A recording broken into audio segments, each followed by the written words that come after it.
നമസ്കാരം. ഇപ്പോൾ കിട്ടിയ ഏറ്റവും പുതിയ ചില റിപ്പോർട്ടുകൾ പ്രകാരം ഇസ്രായേലിൻ്റെ പ്രതിരോധ വകുപ്പ് ഇസ്രായേലിൻ്റെ പുറത്ത് സ്ഥിതി ചെയ്യുന്ന IDFൻ്റെ എല്ലാ ട്രൂപ്സിൻ്റെ അടുത്തും ഇസ്രായേലിലേക്ക് തിരികെ വരാൻ പറഞ്ഞിരിക്കുകയാണെന്നാണ് അറിയാൻ സാധിക്കുന്നത്. ഇതിൻ്റെ പ്രധാനപ്പെട്ട കാരണമെന്ന് പറയുന്നത് ഇറാൻ ഇസ്രായേലിന് നേരെ ഒരു തിരിച്ചടി നടത്തിയേക്കും, ഏറ്റവും അടുത്ത മണിക്കൂറുകളിൽ ഒരു ആക്രമണം നടത്തിയേക്കും എന്നാണ് ഇപ്പോൾ പല ഇൻ്റലിജൻസ് വൃത്തങ്ങളും നൽകുന്ന റിപ്പോർട്ടുകൾ. അല്ലെങ്കിൽ അന്താരാഷ്ട്ര മാധ്യമങ്ങളൊക്കെ നോക്കിക്കഴിഞ്ഞാൽ അത്തരത്തിലുള്ള ചില വിവരങ്ങളാണ് എല്ലായിടത്തും കാണാൻ സാധിക്കുന്നത്.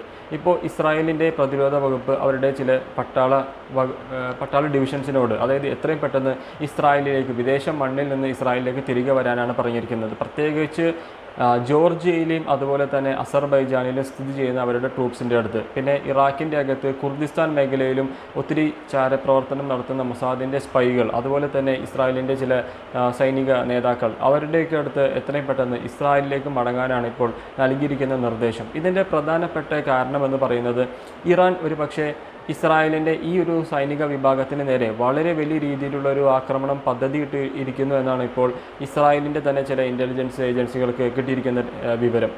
പ്രത്യേകിച്ച് അസർബൈജാനെ കുറിച്ച് പറയുമ്പോൾ നമുക്കറിയാം, ഒരു മാസം അല്ലെങ്കിൽ ഏതാനും മാസങ്ങൾക്ക് മുൻപാണ് ഇറാൻ്റെ പ്രസിഡൻ്റായിരുന്ന ഇബ്രാഹിം റൈസി അസർബൈജാനിൽ ഒരു പൊതുപരിപാടിയിൽ പങ്കെടുത്തതിന് ശേഷം തിരികെ ഇറാനിലേക്ക് പറന്നപ്പോൾ ഒരു ഹെലികോപ്റ്റർ അപകടത്തിൽ മരണപ്പെട്ടത്. അന്ന് തന്നെ ഇബ്രാഹിം റൈസിയുടെ മരണം ഒരു സാധാ മരണമല്ല, അതിൻ്റെ പിന്നിൽ ഇസ്രായേലിൻ്റെ പങ്കുണ്ട്, അല്ലെങ്കിൽ മൊസാദിൻ്റെ കരങ്ങളുണ്ട് എന്ന രീതിയിലൊക്കെ പല മിലിറ്ററി സ്ട്രാറ്റജിസ്റ്റുകളും അല്ലെങ്കിൽ യുദ്ധതന്ത്രം അറിയുന്ന ആളുകളും ഒക്കെ അത്തരത്തിലുള്ള കാര്യങ്ങൾ, ചില സൂചനകൾ നൽകിയിരുന്നു. ഏതാണ്ട് അതിനെ സാധൂകരിക്കുന്ന രീതിയിലുള്ള റിപ്പോർട്ടുകളാണ് വിദേശ മാധ്യമങ്ങളിലടക്കം പിന്നീട് വന്നു കണ്ടത്. പക്ഷേ എന്നാൽ ഈ ഒരു കൊലപാതകത്തിൻ്റെ പിന്നിൽ തങ്ങളാണെന്ന് ഇസ്രായേൽ ഒരിക്കൽ പോലും തുറന്നു പറയാൻ മുതിർന്നിട്ടില്ല.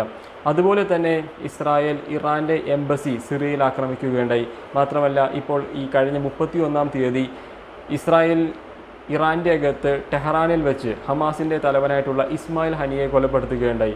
അതിൻ്റെ തൊട്ട് ഏതാനും മണിക്കൂറുകൾക്ക് മുമ്പ് തന്നെ ലെബനോനിൽ ചെന്നുകൊണ്ട് ഹിസ്ബുള്ളയുടെ ഒരു മുതിർന്ന കമാൻഡറായിട്ടുള്ള ഫുവാദ് ഷുക്കൂർ അദ്ദേഹത്തിനെ കൊല ചെയ്യപ്പെടുകയുണ്ടായി. അപ്പോൾ ഇസ്രായേലിനെ ഒരു പാഠം പഠിപ്പിക്കണം, അല്ലെങ്കിൽ ഇസ്രായേലിന് ഏറ്റവും അടുത്ത സമയത്ത് തന്നെ തിരിച്ചടി നൽകണമെന്നാണ് ഇറാൻ്റെ പരമോന്നത നേതാവായിട്ടുള്ള ആയത്തുള്ള അലി ഖാംനയി അദ്ദേഹം നിർദ്ദേശം നൽകിയത്. അപ്പോൾ ഇറാൻ്റെ പരമോന്നത നേതാവായിട്ടുള്ള ആയത്തുള്ള അലി ഖാംനയി ഒരു കാര്യം പറഞ്ഞാൽ തീർച്ചയായും ഇറാൻ്റെ IRGC അതുപോലെ തന്നെ ആർമിയുമൊക്കെ അത് നടപ്പിലാക്കേണ്ടി വരും. കാരണം അദ്ദേഹത്തിൻ്റെ നേരിട്ട് കീഴിൽ തന്നെയാണ് ഇത് വരുന്നത്. പക്ഷേ എന്നാൽ ഇറാൻ്റെ തിരഞ്ഞെടുക്കപ്പെട്ട പുതിയ പ്രസിഡന്റ് മസൂദ് പസേക്ഷിയാൻ അദ്ദേഹം ഒരു സംയമന രീതിയിലേക്ക് പോകാൻ വേണ്ടിയിട്ടുള്ള രീതിയിൽ അദ്ദേഹം ശ്രമിക്കുകയും ചെയ്യുന്നുണ്ട്. പക്ഷേ എന്നാൽ പോലും ഇറാൻ എന്ന രാജ്യം ഇപ്പോൾ അന്താരാഷ്ട്ര തലത്തിൽ അവർക്ക് ഒരു വലിയ ഒരു നാണക്കേടാണ് ഇപ്പോൾ രൂപപ്പെട്ടിരിക്കുന്നത്. കാരണം അവരുടെ ഒരു പ്രതിച്ഛായയ്ക്ക് വലിയൊരു തിരിച്ചടിയാണ് പ്രത്യേകിച്ച് ഹമാസിൻ്റെ നേതാവ് അവരുടെ മണ്ണിൽ തന്നെ വെച്ച് കൊല ചെയ്യപ്പെട്ടപ്പോൾ സംഭവിച്ചിരിക്കുന്നത്. അതുകൊണ്ട് തന്നെ തീർച്ചയായും മിഡിൽ ഈസ്റ്റിനെ സംബന്ധിച്ചിടത്തോളം, ഇസ്രായേലിനെ സംബന്ധിച്ചിടത്തോളം വരാൻ പോകുന്ന മണിക്കൂറുകൾ അല്ലെങ്കിൽ വരാൻ പോകുന്ന